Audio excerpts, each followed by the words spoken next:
Изначально ко мне обратился парень, если я не ошибаюсь, его ник был Черри. Он играл в команде СПЗ.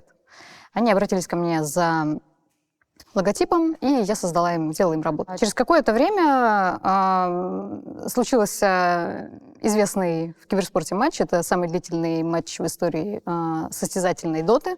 Это был матч между СФЗ и Cloud9. И я помню, я как бы не особо следила. Я помню, как мне мои друзья в личку стали писать: ты смотришь, ты смотришь, ты смотришь. Я: что смотришь? И мне кидают линк на этот матч. Я перешла на Twitch, посмотрела этот матч, и потом я начала следить за ребятами СФЗ. То есть я поняла, что они очень перспективные, они интересные, они классно играют.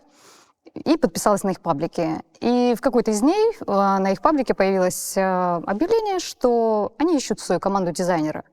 Я откликнулась на это объявление, и, наверное, в тот же вечер мне написал Никита. Написал: привет, ты откликнулась на это объявление, нам понравились твои работы и подход к делу. Да, и поэтому мы с ним разговорились, и меня приняли в команду. Я перечитывала какое-то время назад эту переписку, и там больше интересовалась я, что за команда, что предстоит делать, какие условия. И Никита все рассказывал. Первичные задачи, они вообще касались проекта Dota 2.net, и мы с ним большую часть времени работали по этому проекту изначально. Но параллельно, в течение этого же какого-то короткого времени, я узнала, что всерьез хотят заняться геймингом. И тогда мы стали работать над командой СФЗ. То есть тогда появились запланированные первые съемки, то есть тогда мы начали делать странички в соцсетях для игроков и заниматься командой. В Spirit это превратилось в момент, когда было принято решение, наверное, что СФЗ себя изжили. Вот, то есть нагрянул наш первый, так скажем, ребрендинг, то есть состав, по-моему, остался тот же, там с незначительными изменениями. И да, было решено делать новое оформление. Мы думали с Никитой над тем, во-первых, он долгое время думал над названием. Название придумывала не я, название, если я не ошибаюсь, придумал Женя Шедовех, и Никита его утвердил. Что касается остального, Никита со мной обсуждал тему, как бы мог визуально выглядеть Spirit. Изначально вообще предполагалось, что это был бы Monkey King. Да, то есть он был еще на тот момент в Доте не выпущен как герой, но его образ фигурировал в наших идеях. Но в конечном итоге мы пришли к тому, что мы хотим дракона. Почему бы нет? Почему не дракон? Тем более я всегда на протяжении работы с Никитой замечала, что его вкусы несколько тяготеют к восточной культуре. Вот, поэтому он поддержал эту идею. Я, опять же, возвращаясь к тому времени, я всегда ощущала себя такой немножечко как человек, остроугольной. Я не очень любила, когда ко мне в мою работу лезут. То есть даже нашим самым первым, вот так скажем, месседжем было то, что я сказала, что мне бы не хотелось, чтобы кто-то, кто не разбирается в дизайне, лез в мою работу. То есть это было одним из условий. И поэтому наша работа формировалась следующим образом. Я предлагала варианты, он из них выбирал. Какие-то более-менее интересные я дорабатывала. Если смотреть вообще на дистанции, то есть длительной, да, то это был и мерч, я занималась то есть я выезжала на производство, сотрудничала с производствами для того, чтобы их делать. То есть мы делали и выкладки, и что мы только не делали. Я принимала участие то есть это было составление ТЗ для фотосъемок, тоже такие вещи. Но это как бы оно все равно так или иначе относилось к моей работе. То есть с какой-то стороны на все мои задачи выполняемые можно было посмотреть и сказать, что здесь можно разделить это на нескольких специалистов. Но для меня это было все как бы чем-то, что относится так или иначе к моей профессии. То есть для меня не было какого-то четкого разделения между тем, что я делаю и что я не делаю. Если есть какая-то задача, я могу ее выполнить, я ее выполню. Я не говорила, что как бы, нет, я здесь только дизайнер.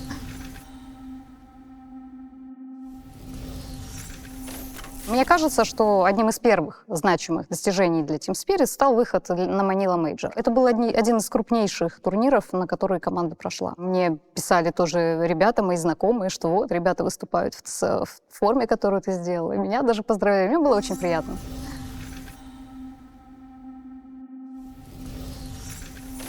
На протяжении примерно первого года работы мы полностью работали вдвоем.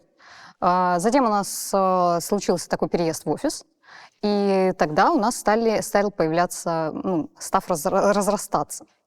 К нам присоединилась Юля Жицкая. Да, мы с ней стали работать, мы с ней стали точно так же в команде разрабатывать какие-то креативы, что-то делать для наших страничек ВКонтакте.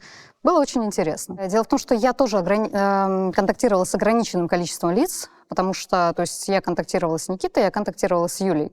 Здесь, наверное, проблема во мне, потому что мне очень трудно работать, когда у меня 10 человек, и мне говорят какие-то задачи. То есть это все сводилось к тому, что Юля принимала все запросы от всех, она их сводила в табличку, и я с этой табличкой уже знакомилась, чтобы мне было понятно, у кого какой дедлайн, где дедлайн и к какому сроку я должна быть готова. Это было сделано для удобства. Когда у нас стал разрастаться именно гейминг как организация, тогда появились и менеджеры разные, и разные тренеры, и остальные люди. Но я опять же подчеркну, прямых контактов у меня не было, потому что они занимались своей работой, я занималась своей работой. Здесь я снова подчеркну тот факт, что для меня, как для наблюдателя, это был плавный и закономерный рост. Я не ощущала, что где-то вот я пришла утром на работу, а нас стало 50. Вчера было 7, а сегодня 50. Такого не было. То есть люди менялись, люди приходили, какие-то уходили. Команда тоже не складывалась, как бы сказать, не сразу. То есть кто-то приходил, пробовал, у него что-то получалось, и он оставался. Кто-то приходил, у него не получалось, и человек уходил. Дело в том, что в Никите всегда очень ярко прослеживалось его упорство. То есть, когда ты видишь, что человек верит в свою идею, что он верит в то, что он получит результат, и он имеет эти силы, то есть это заметно всегда было, успех неизбежен. То есть, если ты настойчив, если ты идешь к какой-то своей цели, успех неизбежен. И здесь случилось то же самое. То есть, может быть, кто-то скажет, что Team Spirit — это феномен, но я скажу, что это результат большой работы. Это не феномен, это не случайность. Это реально большая работа. Суперсила Никиты, наверное, состоит в том, что он, во-первых, простите за тавтологию, очень сильный. Во-вторых, он очень добрый, он умеет слушать. Он умеет правильно выбирать людей. Думаю, в этом. Вспоминаю одну ситуацию. Дело в том, что я не жила в Москве. Я жила в Москве, но постоянно моталась в другой город. И у меня был очень тяжелый ноутбук. И Никита подарил мне свой ноутбук, чтобы я просто не ездила со своим старым. Это было очень мило. Был еще момент, когда я болела, и мне предстояла операция, я очень нервничала, да. И Никита меня успокаивал, он мне прям слезы вытирал. Говорит, я боялась, что я не проснусь. Он говорит, нет, ты проснешься, ты нам нужна. Мне было очень приятно. Мы сидели с ним в офисе, я плакала, и он вытирал мне слезы и говорил, что все у тебя будет хорошо. Так я плакать начинаю. Я вспоминаю и начинаю плакать.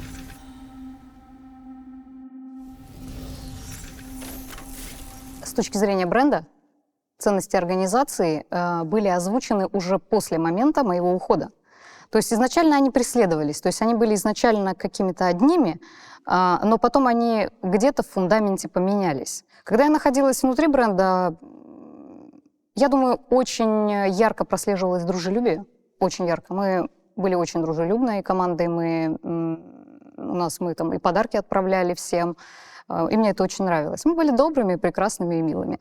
Один из счастливых дней был, когда мы играли в Тайного Санту, и мы менялись подарками. Да, и так получилось, что мне подарили набор, там, краски какие-то, там, еще что-то, еще что-то. А я была Тайным Сантой у Никиты. Да, и я долго думала, что Никите подарить, и в итоге подарила ему огромную черно-зеленую машинку на пульте управления. Первый финал International, который был победным для Team Spirit, я смотрела сама. И как бы я действительно смотрела не с начала, то есть не с отборочных, не с квал, потому что на тот момент это было конец лета, там были свои заботы. Вот. И когда я уже начала смотреть по рекомендациям, что команда проходит, я такая, ну все, это надо точно смотреть. Вот когда ты понимаешь, что это должно случиться, ты в это веришь настолько, ну, как я не знаю, как ты веришь в то, что твоя мама — это твоя мама, для тебя это закономерность. То есть радость есть, но это не неожиданность. Ты просто понимаешь, что это закономерный результат, так должно было быть, так должно было случиться. Ты просто это наблюдаешь. Я, когда смотрела, как в финале ребята выходят на сцену, я видела Руслану, я видела Диму, я видела их лица, я сидела, я плакала. Я чертовски гордилась ребятами. Ребята молодцы.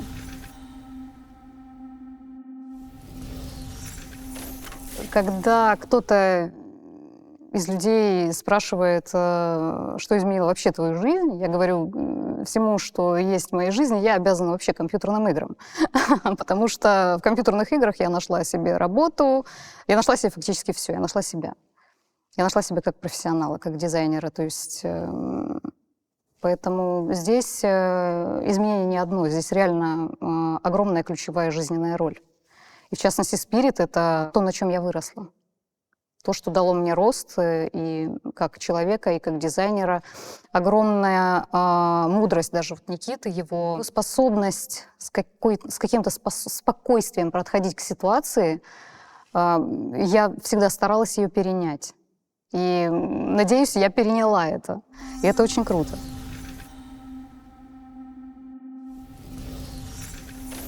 Вернусь опять же к теме прошлого. Мы как-то сидели с Никитой и рассуждали на тему, какой организацией мы видим Spirit вообще на дистанции. Нам даже приходила идея, что это будут детские команды по дворовому футболу. То есть я не удивлюсь, что Spirit воплотит какие-то такие сумасшедшие вещи в жизни и превратится вот, да, из гейминга, компьютерных игр в какой-то, может быть, и реальный спорт. Я не удивлюсь этому, если так будет.